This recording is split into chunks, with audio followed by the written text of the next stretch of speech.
नमस्कार। आप सभी को गुरु पूर्णिमा की ढेर सारी बधाई और शुभकामनाएं। हम गुरु पूर्णिमा क्यों मनाते हैं?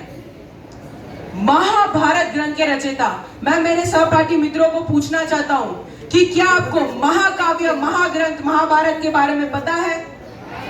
क्या आप में से किसी ने महाभारत पढ़ी है? तो उस महाभारत के रचयिता गुरु वेद व्यास जी के जन्मदिन के उपलक्ष्य में हम गुरु पूर्णिमा मनाते हैं, जिसमें गुरु शिष्यों के संबंधों का एक सबसे अच्छा उदाहरण गुरु द्रोणाचार्य और धनुर्धारी अर्जुन का है।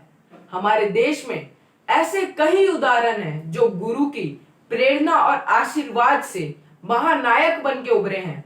जैसे गुरु चाणक्य ने अपनी ज्ञान ज्योत से एक साधारण बालक को महासम्राट चंद्रगुप्त मौर्य बना दिया। वहीं दूसरी तरफ गुरु रामदास ने अपनी प्रेरणा शक्ति से स्वराज्य स्थापित करने वाले छत्रपति शिवाजी महाराज बना दिए।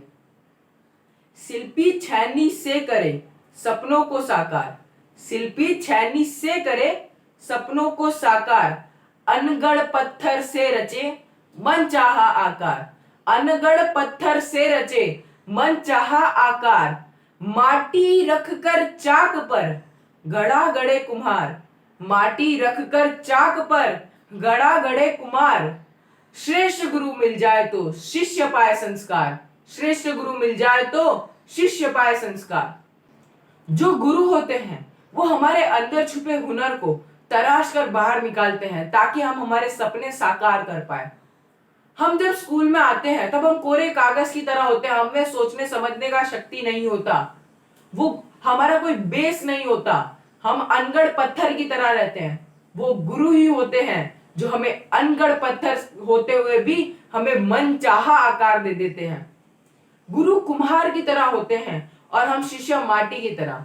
गुरु अपनी शिक्षा देने की कला से हमें मिट्टी में से एक सुंदर घड़ा जिसमें से शीतल जल निकलता है, गुरु उसमें हमें परिवर्तित कर देते हैं।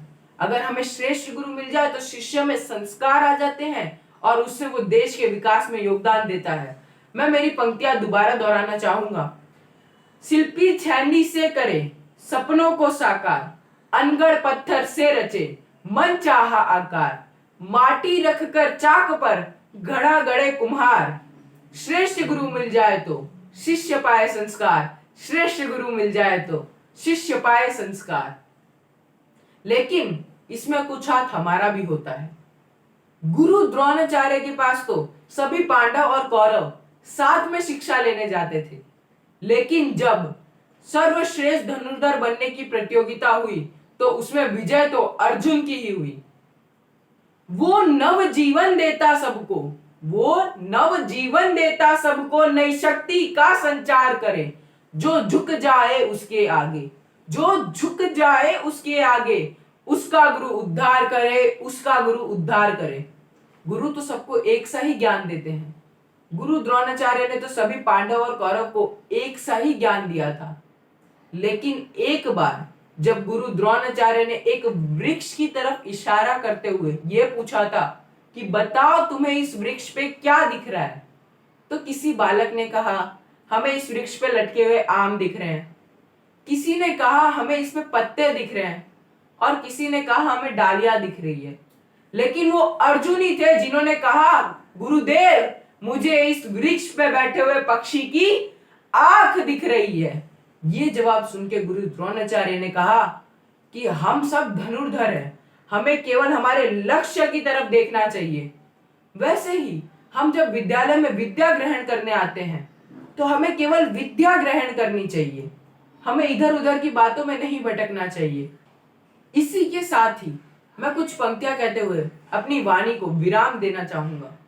विद्यालय हो मंदिर हमारा, विद्यालय हो मंदिर हमारा, गुरु हमारे भगवान हो, विद्यालय हो मंदिर हमारा, गुरु हमारे भगवान हो, हमारे हृदय में नीत उनके लिए सम्मान हो, हमारे हृदय में नीत उनके लिए सम्मान हो। आप सभी को एक बार फिर से गुरु पूर्णिमा की ढेर सारी बधाई। धन्यवाद।